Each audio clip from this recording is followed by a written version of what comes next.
नमस्कार दोस्तों, fitness YouTube channel पे आपका बहुत-बहुत स्वागत है। हर बार की तरह इस बार भी हम आपके सामने हाजिर हैं एक नई वीडियो के साथ। तो चलिए शुरू करते हैं। दोस्तों आज का जो टॉपिक है वो है ऑटो इम्यून इन्फ्लेमेटरी आर्थराइटिस। तो जैसे कि आप जानते हैं कि हम आर्थराइटिस पे इससे पहले भी कई वीडियो बना चुके हैं। तो इस वीडियो में हम जो है सबसे पहले स्टार्ट करते हैं एक कहानी के साथ। दोस्तों यहाँ पे क्या होता है कि एक महिला होती है ना, उसके ना जोड़ों में काफ़ी पेन रहता है। अब यहाँ पे आप देख सकते हैं कि उसके बॉडी के अलग-अलग जॉइंट्स में पेन रहता है। तो वो महिला करती क्या है कि वो ज़्यादा देरी ना करते हुए अपने डॉक्टर से इसको बारे में चर्चा करती है। डॉक्टर जब पेशेंट की पूरी बात सुनता है तो वो उनका चेकअप करवाता है, वो उनके हड्डियों की जाँच करवाता है और उनके ब्लड सैंपल की भी जाँच करवाता है। इससे डॉक्टर को पूरी तरह से समझ में आ जाता है कि एक्चुअली में यहाँ पर प्रॉब्लम क्या है। जब डॉक्टर को पूरा तरह से समझ में आता है अ, तो फिर वो क्या करता है कि वो राइट मेडिसिन जो है उस पेशेंट को दे देता है और वो पेशेंट उससे ठीक भी हो जाती है। तो दोस्तों यहाँ पर जो उस महिला को बीमारी थी, वो थी ऑटो इम्यून इन्फ्लेमेटरी आर्थराइटिस। लेकिन वो यहाँ पे इसलिए ठीक हो पाई क्योंकि उस महिला ने समय को बर्बाद ना करते हुए सीधा डॉक्टर से संपर्क किया। देखिए नॉर्मली करते क्या है, जब कभी हमें पेन होता है तो हम उसको इग्नोर करते हैं और हम जो है नॉर्मली पेन किलर खा के काम चला लेते हैं। लेकिन आपको ध्यान रखना है कि अगर आपकी बॉडी के अंदर कंटिन्यूअसली इस तरह का पेन रहता है, तो आपको डॉक्टर को दिखाना है क्योंकि आर्थराइटिस एक ऐसी बीमारी है जिसको शुरुआत में तो रोका जा सकता है। लेकिन अगर एक बार ये सीवियर कंडीशन पहुँच गई तो फिर इससे जो नुकसान होने वाला है वो परमानेंट होने वाला है। फॉर एग्ज़ाम्पल देखिए, जो हमारे जॉइंट्स होते हैं, अब जॉइंट्स जो होते हैं नॉर्मली शुरुआत में तो ठीक होते हैं लेकिन धीरे-धीरे यहाँ पे जो है डैमेज हो जाता है, ठीक है? अब इस डैमेज को अगर किसी तरीके से रिपेयर कर भी दिया जाए, तो वो जो रिपेयर होगा, वो प्रॉपर उस तरीके से नहीं हो पाएगा। मीन्स जो बोन का जो डेवलपमेंट दोबारा से होगा वो उस तरह से नहीं होगा। तो होगा क्या, अगर जॉइंट्स में रिपेयरमेंट होती भी है, तो वो जो जॉइंट है, वो हो सकता है कि वो अपनी प्रॉपर शेप ना ले पाए। मतलब कि वो जॉइंट ठीक तो हुआ लेकिन वो उस तरह से अपनी शेप को नहीं बना पाया। यही एक्चुअली में आर्थराइटिस के साथ में होता है। जब कभी भी हमारी बोन में कोई डैमेज होता है, तो जब वो रिपेयर होता है, तो वहाँ पर जो है ओरिजिनैलिटी नहीं रह पाती है। इसीलिए हमें यहाँ पर देरी नहीं करनी है। तो दोस्तों ये जो बीमारी है ऑटो इम्यून इन्फ्लेमेटरी आर्थराइटिस, ये बीमारी एक्चुअली में क्या है, इम्यून सिस्टम की बीमारी है। क्योंकि यहाँ पर हो क्या रहा है कि इम्यून सिस्टम की वजह से हमारे जॉइंट्स जो है डैमेज कर रहे हैं। अब यहाँ पर सोचने वाली बात ये है कि इम्यून सेल ये वो सेल है जो एक्चुअली हमारे शरीर की रक्षा के लिए बनी है, लेकिन ये ऐसा क्यों कर रही है। तो इसी को समझने के लिए मैं आपके सामने एक वीडियो प्ले करने वाला हूँ जिसके अंदर इम्यून सेल्स खुद इसके बारे में बताएगी। तो मिलते हैं वीडियो के बाद में। राम राम जी। देखो हम जो है तुम्हारा शरीर से बोल रहे हैं और हमारा नाम है इम्यून सेल। देखो हमारा काम तुम्हारा शरीर में वैसा ही है जैसे कोई फौजी का काम हो। हम तुम्हारे शरीर के फौजी हैं और हम जो है तुम्हारे शरीर के कीटाणुओं से रक्षा करें। जब कोई भी कीटाणु शरीर में घुसे वापस जवाब हम ही दे रहे हैं।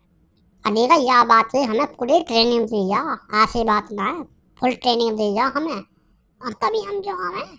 पर देखो भाई, कई बार हो रखा है कि कीटाणु का हमला जो है ना कतई घना हो जा या शरीर में कोई और समस्या हो जा, तो वाकई कारण हो रखा है कि हमारा जैसी कुछ सेल जो है वह आपे से बाहर हो जा। देखो हो रखा है कि वह जो है घनी जो है गुस्से में आ जा। और देखो जब ऐसा हो तो वो फिर किसी को ना छोड़ती, चाहे कीटाणु आ जा सामने, चाहे देखा कोई हमारे शरीर की कोशिका आ जा, सबको मारे फिर वो। और यही समस्या है क्योंकि ऐसे में हो रखा है कि कीटाणु तो कम मरे हैं और शरीर की कोशिकाएं ज़्यादा मरे हैं। देखा, यह बीमारी को ऑटो इम्यून डिसऑर्डर बोले हैं।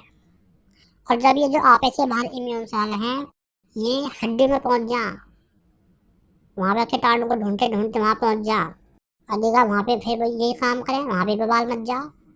तो और देखा ये जो इम्यून सेल हैं वहाँ पे जो है कीटाणु को कम मारे देखा और शरीर में ज़्यादा नुकसान करें।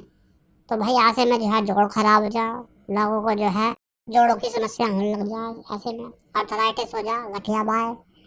तो भाई समस्या गहरी है ये, और ये जो है आप लोगों को बतानी जरूरी थी जिससे आप लोग जो है अपना ध्यान रख पाओ। देखो कभी भी तुम्हारे शरीर में जोड़ों में दर्द हो, हाथों में सूजन आ जाए, जोड़ों में सूजन आ जाए, तो देखा यह बात को हल्के में ना लियो या जो है बड़ी समस्या भी हो सके। तो एक बार जो है डॉक्टर से सलाह जरूर ले लियो क्योंकि डॉक्टर ये जो है ढंग से बता सके। कई बार जो है बीमारी कीटाणु की वजह से हो जा और कई बार ये जो है तुम्हारे वजह से भी हो जा। तुम्हारा खान पीन कैसा, तुम्हारा रहन सहन कैसा, वह की वजह से भी कभी कभी जो है हमारे जैसे इम्यून सेल जो है आप ऐसे बाहर हो जाओ। तो क्या हमारा काम तुम्हारे शरीर में नुकसान करना ना है। हम तो शरीर की रक्षा के लिए बने हैं, पर कभी कभी ऐसा हो जा तो भाई तुम जो ना इस बात का ध्यान धरियो। जय राम जी की। तो जैसे कि आपने वीडियो में देखा कि जो इम्यून सेल्स है वो एक्चुअली हमारे बॉडी की प्रोटेक्शन के लिए थी, बट वो अनकंट्रोल हो जाती है जब हाई हमारे अंदर बॉडी के अंदर इन्फेक्शन होता है या हमारी कुछ एक्टिविटीज की वजह से भी ऐसा हो सकता है। अब देखिए, जब कभी भी ऑटो इम्यून डिसऑर्डर्स होते हैं तो ये जो डिसऑर्डर है वो केवल जॉइंट्स पे अफेक्ट नहीं करता है। ऑटो इम्यून डिसऑर्डर हमारे बॉडी की किसी भी पार्ट को अफेक्ट कर सकता है। वो हमारे आई को अफेक्ट कर सकता है, वो हमारे जॉइंट्स को अफेक्ट कर सकता है, हमारे हार्ट को अफेक्ट कर सकता है, किडनी को या अदर ऑर्गन्स को भी अफेक्ट कर सकता है। तो इसलिए ऑटो इम्यून डिसऑर्डर जो है ये बहुत ज़्यादा सीरियस तरीके की बीमारी है। जब कभी भी ऑटो इम्यून डिसऑर्डर की वजह से हमारे जॉइंट्स में प्रॉब्लम्स होती हैं तो उस कंडीशन में हम बोल देते हैं ऑटो इम्यून इन्फ्लामेटरी आर्थराइटिस। अब देखिए, इसका जो रीजन है, अगर हमारी बॉडी के अंदर वायरस इन्फेक्शन है, बैक्टीरिया का इन्फेक्शन है, उसकी वजह से हमारा इम्यून सिस्टम ओवर एक्टिवेट हो सकता है, या फिर अगर हम बात करें स्ट्रेस की वजह से ऐसा हो जाता है। कई बार हम जो है स्मोकिंग करते हैं, स्मोकिंग की वजह से भी हमारा जो इम्यून सिस्टम है वो ओवर एक्टिवेट हो सकता है। इसके अलावा जो गट माइक्रोब्स होते हैं ना, इनकी वजह से भी होता है। अब गट माइक्रोब्स किस तरीके से ये प्रॉब्लम क्रिएट करते हैं, एक्चुअली अगर हम देखें तो हमारे जो ये हमारे जो है तो ये जो है हमारे इंटेस्टाइन का पार्ट है और इसके अंदर ये क्या है, ये माइक्रोब्स है। नॉर्मली ये माइक्रोब्स है वो इंटेस्टाइन के अंदर ही रहते हैं, वो हमारे बॉडी में एंटर नहीं करते हैं। लेकिन कई बार होता है क्या है कि जो हमारे जो इंटेस्टाइन है वो जगह जगह से डैमेज हो जाती है। अगर ऐसे डैमेज यहाँ पर होते हैं तो ये माइक्रोब्स यहाँ से आउट होकर हमारे बॉडी के अंदर एंटर कर जाते हैं, और जब ये बॉडी में एंटर करते हैं तो फिर ये बॉडी के अंदर इन्फेक्शन कॉज करते हैं और ये हमारे इम्यून सिस्टम को ओवर एक्टिवेट कर देते हैं, और फिर ये जो इम्यून सिस्टम है वो हमारे बॉडी में नुकसान करता है। मैंने इसके लिए एक अलग से वीडियो बना रखी है, अगर आप चाहें तो उसको भी देख सकते हैं। आपको जो लिंक जो है डिस्क्रिप्शन में इसके बारे में मिल जाएगा। नेक्स्ट आता है कि type of auto immune inflammatory arthritis. देखिए, ये जो है ऑटो इम्यून इन्फ्लेमेटरी आर्थराइटिस जो है कई प्रकार का होता है, जैसे कि rheumatoid arthritis, psoriatic arthritis, axial spondyloarthritis, juvenile arthritis. तो ये सभी जो है एग्जांपल है ऑटो इम्यून इन्फ्लेमेटरी आर्थराइटिस के। तो अब हम इसको एक एक करके समझेंगे। तो रूमेटॉइड आर्थराइटिस, देखिए इसके अंदर होता क्या है कि जो हमारा जो इम्यून सिस्टम है, जैसे मैंने बताया कि इम्यून सिस्टम ही यहाँ पर हमारे जो सेल्स हैं, बोन सेल्स को डैमेज करता है। अब देखिए सिम्टम्स में क्या होगा कि जब ये रूमेटॉइड आर्थराइटिस होता है तो बॉडी के डिफरेंट पार्ट्स जो है ना वहाँ पेन होता है, अलग अलग जॉइंट्स में जो है यहाँ पर पेन होगा। उंगलियां जो है यहाँ पर स्वेलिंग हो जाती है कि लोगों की जो उंगलियां जो काफी मुड़ जाती हैं इसके अंदर। इसके अलावा लोग जो हैं ज्यादा थकान महसूस करते हैं, फीवर उनको ज़्यादा रहता है, बॉडी में कुछ बैक में भी काफ़ी पेन रहता है, स्टिफनेस ज़्यादा रहती है और स्वेलिंग जो है आप देखने को मिलती है इस बीमारी के अंदर। नेक्स्ट है फैक्टर कोजिंग आर है, मतलब कि किन कारणों की वजह से रूमेटॉइड आर्थराइटिस होती है। तो रूमेटॉइड आर्थराइटिस नॉर्मली एज की वजह से, जब एक समय के बाद जब एज हो जाती है, जब हम बूढ़े होने लगते हैं तो उस कंडीशन में हमारा इम्यून सिस्टम है वो प्रॉपर तरीके से वर्क नहीं करते हैं, हमारा इम्यून सिस्टम प्रॉपर तरीके से कंट्रोल नहीं रह पाता है, वो ओवर एक्टिव हो जाता है ऐसी कंडीशन में। दूसरा है कि अगर हमारे जो बॉडी का जो वेट जो है बहुत ज्यादा है, वेट गेन हो रहा है हमारी बॉडी के अंदर, तो भी जो है इस तरह की बीमारी हो सकती है। इसके अलावा जो जेनेटिकल फैक्टर भी होते हैं। कई बार होता क्या है कि कुछ लोगों को जो है ये वंशागत बीमारी होती है, लेकिन एक्चुअली में ऐसा भी होता है कि लोगों के अंदर वो जीन है बट स्टिल वो हेल्दी रहते हैं। और ऐसा इसलिए हो पाता है क्योंकि केवल जीन ही नहीं, यहाँ पर जो इन्वायरमेंटल फैक्टर भी रोल प्ले करता है। तो जीन प्लस आप किस तरह के इन्वायरमेंट में रह रहे हैं, आप किस तरह का खाना खा रहे हैं, किस तरह का आपका लाइफस्टाइल है, इन सभी चीजों का जो कॉम्बिनेशन है उसकी वजह से हमको आर्थराइटिस होता है। ऐसा देखा गया है कि जो महिलाएं हैं उनको जो है आर्थराइटिस ज्यादा होता है, और जिन लोगों का प्रीवियसली एक्सपोजर होता है, मतलब कि अगर जिन लोगों को पुरानी कोई बीमारी थी, इन्फेक्शियस बीमारी थी, तो उस बीमारी की वजह से भी हमारा जो इम्यून सिस्टम है वो ओवर एक्टिवेटेड हो सकता है। अब नेक्स्ट आता है ज़ोरियाटिक आर्थराइटिस। देखिए ये भी क्या है, ऑटो इम्यून इन्फ्लामेटरी आर्थराइटिस का एग्जांपल है, और लेकिन इसके अंदर होता क्या है कि बॉडी के ऊपर ना इस तरह के पैचेस मिलेंगे, मींस रेड स्पॉट्स मिलेंगे।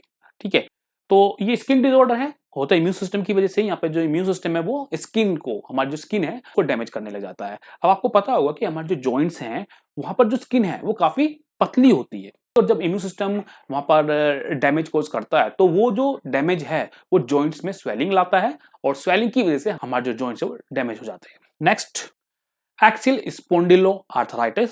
इसमें होता है क्या है कि जो बोन है, हमारी जो ये बोन दिखाई दे रही है, और जो ये बोन का जो निचला हिस्सा है यहाँ पर पेन रहता है, लोगों को बहुत ज़्यादा परेशानी होती है उठने बैठने में, सोने में, सुबह के समय शरीर जकड़ा हुआ सा फील होता है। तो इस तरीके से जो है लोगों को परेशानियाँ फेस करनी पड़ती हैं इस कंडीशन के अंदर। देखिए सभी जो है आर्थराइटिस की बीमारी है, किस जॉइंट की बीमारी है, इस बेस पे इनके अलग-अलग नाम रखे गए हैं। अब आपने देखा होगा कि नॉर्मली जो आर्थराइटिस है, वो जो बीमारी है, वो नॉर्मली जब हम बूढ़े होने लग जाते हैं, तब होती है। मतलब कि एज की बात जो है डिज़ीज़ देखने को मिलती है बॉडी के अंदर, लेकिन एक्चुअल में ऐसा है नहीं क्योंकि कई बार होता क्या है कि यहाँ पर बच्चों में भी ये डिज़ीज़ देखी जाती है और जब बच्चों में ये डिज़ीज़ को देखा जाता है, उस समय उसको बोला जाता है जुवेनाइल आर्थराइटिस। तो बच्चों के अंदर इन्फ्लेमेशन होगा, जॉइंट डैमेज होंगे, स्टिफनेस जो होगी जॉइंट के अंदर, वो काफ़ी ज़्यादा देखने को मिलेगी। तो बच्चे इसमें इस कंडीशन में परेशान रह सकते हैं, लेकिन अगर समय पे इस चीज़ को नोटिस कर लेते हैं पेरेंट्स, तो वो जो बच्चा जो है वो एक हेल्दी लाइफ जी सकता है। अदरवाइज़ इसकी वजह से जो है जॉइंट्स में परमानेंट लॉस हो सकता है, जिसकी वजह से बच्चा जो है पूरी ज़िंदगी इस प्रॉब्लम को फेस करता रहेगा। तो बेटर यही होगा कि जब कभी भी जॉइंट से रिलेटेड कोई बीमारी होती है तो उसको इग्नोर ना किया जाए। जितना जल्दी हो सके डॉक्टर से कॉन्टैक्ट करें और इसका प्रॉपर इलाज करवाया जाए। देखिए मोस्ट ऑफ द लोगों को जो है ऑस्टियो आर्थराइटिस ही होता है, जिसके बारे में डिटेल वीडियो में पहले से बना चुका हूँ। लेकिन अगर हम बात करें रूमेटॉइड आर्थराइटिस, ये सेकंड नंबर पर डिजीज़ आती है और उसके बाद जो ये डिजीज़ हैं means psoriatic arthritis, axial spondyloarthritis, juvenile arthritis, ये सभी बीमारी जो है ना बहुत रेयर हैं, मतलब बहुत कम केसेस में ऐसा देखा जाता है। बट हाँ, ये बीमारियाँ होती ज़रूर हैं। अब देखिए जो आर्थराइटिस की जो बीमारी है, जैसे मैंने बताया कि इसका कोई परमानेंट इलाज नहीं है। अगर शुरुआत में इसके बारे में पता लग जाता है, तो इसको रोका जा सकता है या इसके इफेक्ट को कम किया जा सकता है। लेकिन अगर एक बार आर्थराइटिस की वजह से जॉइंट्स में लॉस हो गया, तो फिर उसको रिपेयर करना लगभग नामुमकिन है। तो बेटर ये हो कि हम जो है इस बीमारी को होने से रोकें। तो हम कैसे रोक सकते हैं? देखिए अगर हम अपने आप को फिजिकली इन्वॉल्व रखें, मेंटली फिट रहें, अच्छी डाइट लें और स्मोकिंग ना करें और अवॉइड करें लेज़ीनेस को।